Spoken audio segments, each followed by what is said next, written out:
പക്ഷെ ഇന്ന് ആളുകൾക്ക് ബന്ധങ്ങൾ വേണ്ട. നമുക്ക് ഓരോന്നും നഷ്ടപ്പെടുമ്പോഴാ നമ്മൾ അതിന്റെ വിലയറിയാം. എന്റെ ഒരു അനുഭവം കഴിഞ്ഞ ദിവസം പറഞ്ഞിട്ടുണ്ട്. ഞാൻ ഏകദേശം ഒരു 10-12 ദിവസം നല്ലോണം പനിച്ചു കിടന്നതാ. എന്റെ വാപ്പയും ഇപ്പൊ ഉമ്രക്ക് പോയതാ. അനിയന്റെ അടുത്ത് അവിടെ നിൽക്കുക ഒരു മാസത്തിലധികമായിട്ട്. വേറുള്ളൊരു അനിയൻ വീടെടുത്ത് താമസം മാറിയിട്ടുണ്ട്. ഒരു പെങ്ങളെ കെട്ടിച്ചു വിട്ടിട്ടുണ്ട്. ഞങ്ങൾ 4 പേരാ. വാപ്പയമ്മയും ഉമ്രക്ക് ചെന്നു. ആ സമയത്ത് തന്നെയാണ് ഞാൻ പനിച്ചെടുക്കുന്നത്. ഞാൻ എന്റെ അനുഭവമാട്ടോ പറയുന്നത്. അങ്ങനെ കിടക്കുന്ന സമയത്ത് ശരീരം അനങ്ങാൻ പറ്റാതെ വേദന, ശരീരത്തിന്റെ പല ഭാഗത്തും ജോയിന്റുകളിലും വേദന.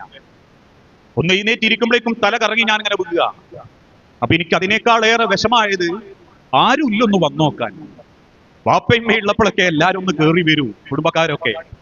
വാപ്പയമ്മയും പോയാലൊന്നും ആരും നമ്മളെ ആ വഴിക്കൊന്നും വരുന്നില്ല എന്നുള്ളത് അന്ന് എനിക്ക് ബോധ്യപ്പെട്ടു. പലപ്പോഴും അങ്ങനെ ഉണ്ടാകുമ്പോ ഒന്ന് കയറി വന്ന് പോണടോ, ഒന്ന് കാണിക്കണോ, ഞാൻ ഓട്ടോ വിളിക്കണോ എന്ന് ചോദിക്കുന്ന വാപ്പാന്റെ ചോദ്യമല്ല.